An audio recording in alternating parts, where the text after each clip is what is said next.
Hi everyone, so last week I uploaded a video where I only talked about all the bad books I've read recently. I'm popular, someone's calling me. It was the wrong number. Anyways, last week Sassy Holly took over the channel, but this week we are staying positive. We are going to be talking about all the good books I read recently, finally. My unhaul pile cannot take any more books at this point. It's a freaking tower. Two of the books I will actually be talking about today were part of my random number generator TBR for June, which I know you guys are really looking forward to the next one, but I have set a rule for myself. I want to finish the 5 books that were chosen for me first before I film another one. I still have 2 more books to read from that pile, but I will be getting to them. Anyways, let's go ahead and talk about the very first book, and that is Blood of an Exile by Brian Naslund. This is an adult dragon fantasy that I was actually very excited to get to because it features 2 of my favorite tropes of all time. The first one being it follows a band of outcasts who have to carry out a mission, and the other one is a redemption story of a failed hero. And the author does both really well. And honestly, dragon fantasy can be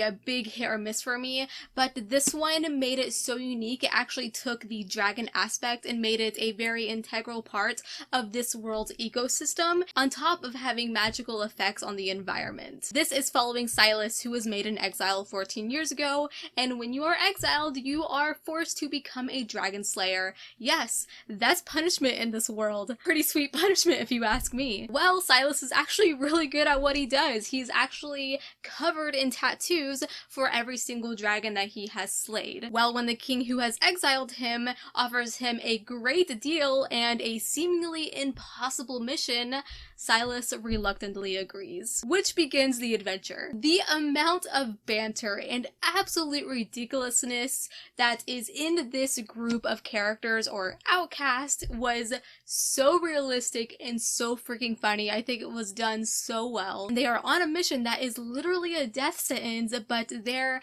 camaraderie just made this whole adventure so fun to read. Watching these unlikely friends build relationships and grow trust with one another was so entertaining. I will say there was a sex scene between 2 characters I am extremely salty about. I personally felt like it was very unnecessary. Personally, for me, it ruined the relationship between the 2. I really wish that they were just like friends, but then they kind of did the dirty, and now it's going to be really awkward at parties. I'm really excited for the sequel to this. In fact, I actually have it on my Kindle, and I definitely see myself getting to it very soon. I ended up giving this one 4 out of 5 stars. It was great, and I'm so glad that I finally read a fantastic fantasy. Put that one in the books, like literally, because I've read a lot of bad books recently. The next really good book that I read was Burning Roses by S.L. Huang. This is a book that releases in September, and I actually didn't realize that when I first started reading it. I was like, oh goodness, I should have waited, but I was just really in the mood for it. I saw it on my Kindle and I'm like, yep, you're next. I really want to read you. I was really in the mood for something short, and this is one of those like tour novellas, so it was perfect timing for me to read. You just might have to wait a little bit before it comes out. Being someone who is 3, or actually right now it might be 4 books behind on my reading challenge, I really needed a short book in my life, especially being someone who reads a lot of chunky 500-paged books. Can you blame me, really? This is a queer Asian adult fantasy following 2 old women. How unique is that? So we're following Rosa, who resembles Little Red Riding Hood, and she has a rifle in her possession, and then the other character we're following is Hugh, and she resembles Robin Hood. They enjoy sitting on their front porch, smoking pipes, digging insult into each other, as well as protecting the land from giant firebirds. There is so much happening within this short fantasy novella. It is like fairy tale retellings times 1,000, including Goldilocks and The Beauty and the Beast. I will admit the story is a little bit confusing at first because it's constantly throwing names and past events at you very quickly, and each chapter is like reading a puzzle piece. This is kind of like a travel novel, so as the characters are traveling on their mission, they are sharing stories of their past. You begin to better understand the characters' actions. In fact, all the way up until the very end, you are given snippets of information that make conversations at the beginning of the story make makes sense. I really enjoyed this one. I mean, it wouldn't be on this list if I didn't like it. However, there are so many unanswered questions, and I felt like the ending was very unsatisfying. But then again, with it being such an abrupt story that's kind of the heart of the story in general, I ended up giving this one 3 out of 5 stars, but it's like one of those very high-end 3 stars out of 5. It's just, it was really enjoyable. Alrighty, so now we are going to go on to the book that you're probably most excited for, and that is Strange the Dreamer by Laini Taylor. I'm sorry if I'm blinding you. This is one of the books that was randomly chosen for me to read in June. I finally got to it, and I have some thoughts. This very hyped book, which has rave reviews across the board, had my expectations extremely high. So we're following Laszlo Strange, who is aka Strange the Dreamer, and he is an orphan and he was raised in a monastery. And most of his life he has been incredibly interested in the city of Weep, which is basically a city lost to time. That's all I'm going to say plot-wise, because I feel like if you haven't read this book, you really should go into it without knowing a whole lot about it. And also most of you have read this, let's be honest. So my enjoyment for this book was like a freaking roller coaster. So I read the first 40 pages physically, and then I didn't pick it up for a week, so I was like, okay, I need to follow along with the audiobook. So that's what I did, and I got so freaking invested. It was fascinating to me. The world was so cool. Learning about the lore, about the gods and goddesses, and the city of Weep was so interesting. There was no romance. Oh, it was lovely.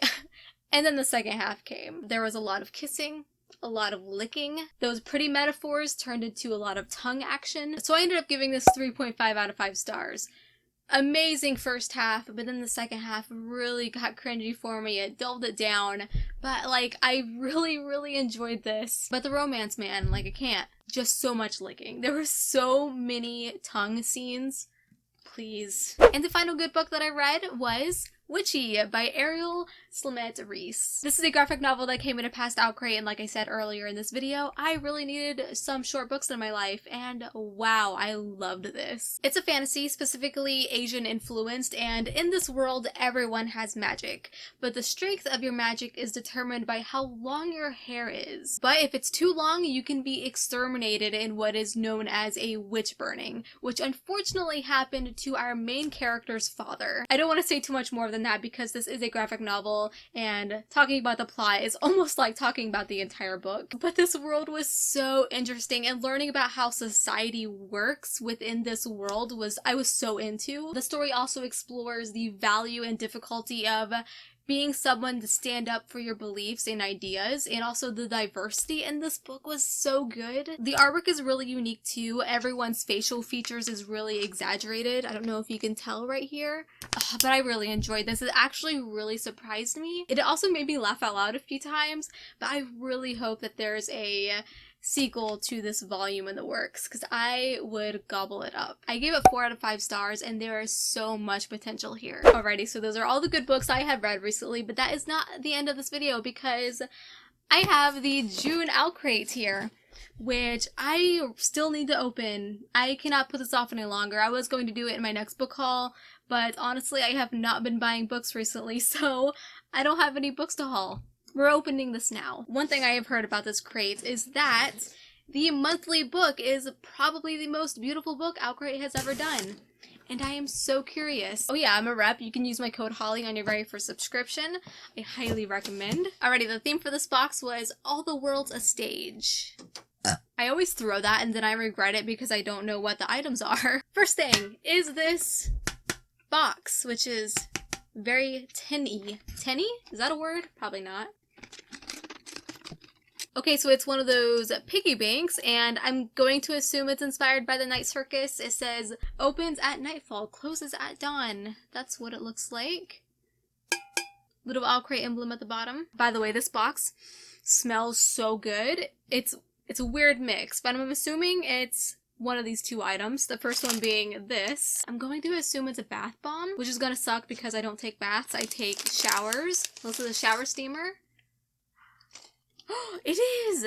Shower steamer, whipped up wonderful. Gamblers ruin a shower steamer. About freaking time. I've never gotten a shower steamer in a book box. It's always a freaking bath bomb. So thank God. Oh, that smells so good. And the next thing that smells good is coffee, which I actually don't drink coffee. I always give anything tea or coffee related to my boyfriend. He loves these. So this is mini donuts. Oh, I love the smell of coffee, but I just don't drink coffee. It's a horrible cycle to live in because it smells so good. Oh my god. Up next we have the monthly pin, which looks like that. I believe it's inspired by the book, which I don't know what it is yet. Oh wait, actually I do.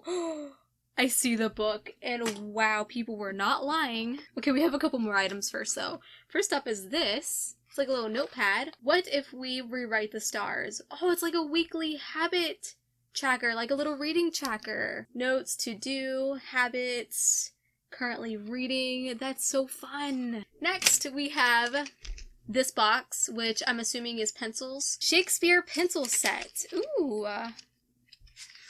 Oh, they're really pretty. So they look like this. To thine own self be true. These violent delights have violent ends. All the world's a stage. I burn, I pine, I perish. Ooh, and they're already sharpened. Cool. Less work for me. Alrighty, we have come to the monthly book, and oh my gosh, it's so pretty. OwlCrate, oh my god. We have Where Dreams Descend by Janella Angelis? Butchered. It looks like this. There is no dust jacket.